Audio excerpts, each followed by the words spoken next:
अस्सलामुअलैकुम and hello to all students. आज हम स्टडी करने जा रहे हैं structure and function of placenta. Placenta एक ग्रीक वर्ड से निकला है जिसका मतलब होता है केक या स्लैब, क्योंकि इसकी जो शक्ल है वो एक स्लैब की मानद या केक की तरह का होता है। प्लेसेंटा जैसा कि आपको पता है कि ये एक ऐसा स्ट्रक्चर है जो मदर के यूट्रस और फीटस के दरमियान डेवलप होता है। और अगर इसके स्ट्रक्चर को अगर हम गौर से देखें तो ये इस तरीके का इसका स्ट्रक्चर है। ये एक तरफ आपको फीटस नज़र आ रहा है और दूसरी तरफ जो है वो मैटरनल टिश्यू नज़र आ रहे हैं। तो इनके दरमियान ये जो स्ट्रक्चर आपको नज़र आ रहा है ये प्लेसेंटा है। अगर हम इसके स्ट्रक्चर को देखें तो इसकी आउटर मेम्ब्रेन है फीटस के इर्द गिर्द। इसे हम एमनियो कोरियोनिक मेम्ब्रेन कहते हैं। ये एमनियोन और कोरियोन से मिलकर बनी होती है। इसके अंदर फ्लूइड होता है जो कि शॉक एब्जॉर्बर होता है और प्रोटेक्टिव होता है। इसे एमनियोटिक फ्लूइड कहते हैं। ये बेबी को, फीटस को दचकों से, हचकोलों से बचाता है।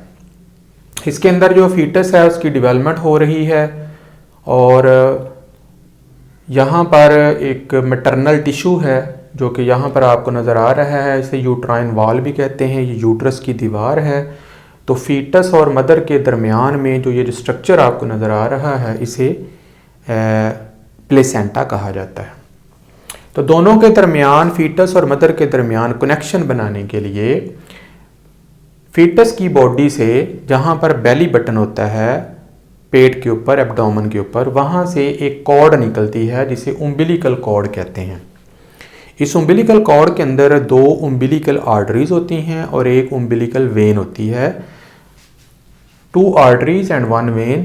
ये तकरीबन 24 इंचेस के करीब इसकी लेंथ होती है। ये जो उम्बिलिकल कॉर्ड है ये आगे जाकर इसमें आर्टरीज और वेन की ब्लड कैपिलरीज का एक नेटवर्क बन जाता है जिसे हम कोरियोनिक विलाय कहते हैं। दूसरी तरफ मदर के यूट्रस के जो टिश्यूज़ हैं वहाँ से भी आर्टरीज जो हैं वो यहाँ पर पहुँच रही होती हैं और इन माइक्रो विलाय, कोरियोनिक विलाय के इर्द गिर्द जो है वो ब्लड सप्लाई करती हैं। इस तरीके से ये जो स्ट्रक्चर है इसे प्लेसेंटा कहते हैं। ये तकरीबन 1 पाउंड के करीब या तकरीबन 500 ग्राम के करीब इसका वेट होता है। जब ये स्ट्रक्चर बन जाता है तो कहीं पर भी जो फीटस का ब्लड है वो मदर के ब्लड के साथ मिक्स नहीं होता। दोनों के दरमियान हमेशा डिफरेंस रहता है मेम्ब्रेन के ज़रिए और मेम्ब्रेन के अक्रॉस ही चीज़ों का तबादला वगैरह जो है वो होता है। इस तरीके से यहाँ से मदर की बॉडी से न्यूट्रिएंट्स और गैसेस वगैरह फीटस की बॉडी में डिफ्यूज़ हो जाती हैं और फीटस की बॉडी से वेस्टेज और कार्बन डाइऑक्साइड जो हैं वो मदर के ब्लड में आ जाते हैं। तो अब हम इसके स्ट्रक्चर को हम स्टडी कर चुके हैं। तो अब इसके कुछ फंक्शन जो हैं उनको डिटेल से स्टडी कर लेते हैं। पहला फंक्शन जो है इस प्लेसेंटा का वो न्यूट्रिएंट की सप्लाई है। मदर की बॉडी में जो भी चीज़ जाएगी वो खाएगी। अमीनो एसिड्स हैं, प्रोटीन्स हैं, कार्बोहाइड्रेट्स हैं, लिपिड्स हैं, वो सारे के सारे प्लेसेंटा के थ्रू फीटस को मुहैया किए जाएंगे ताकि वो अपना एनर्जी का सोर्स जो है वो हासिल कर सके और अपनी डेवलपमेंट और ग्रोथ को प्रोसीड कर सके, आगे बढ़ा सके। इसका दूसरा जो फंक्शन है वो है रिमूवल ऑफ मेटाबॉलिक वेस्टेज।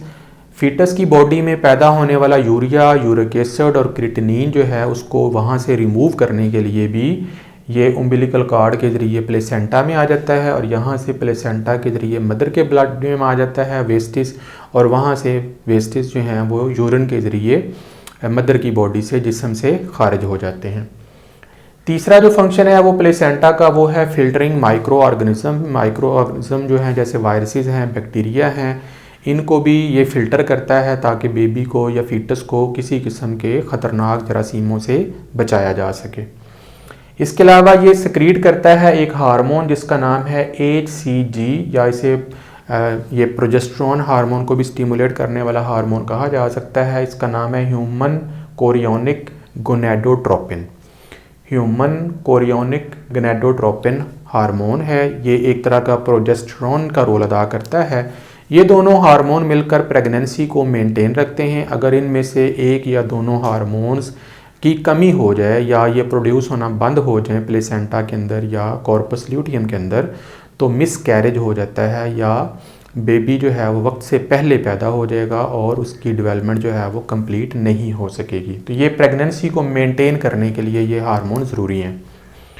इसके अलावा ये शुरू में प्लेसेंटल लैक्टोजन भी सक्रीट करता है, जो अर्ली स्टेजेस के ऊपर जब अभी प्लेसेंटा मुकम्मल तौर पर डेवलप नहीं हुआ होता, तो एग यानी एम्ब्रियो को इनिशियल तौर पर न्यूट्रिशन मुहैया करने के लिए ये हार्मोन भी प्रोड्यूस होता है, जो कि एक तरह का न्यूट्रिशनस फ्लूइड है।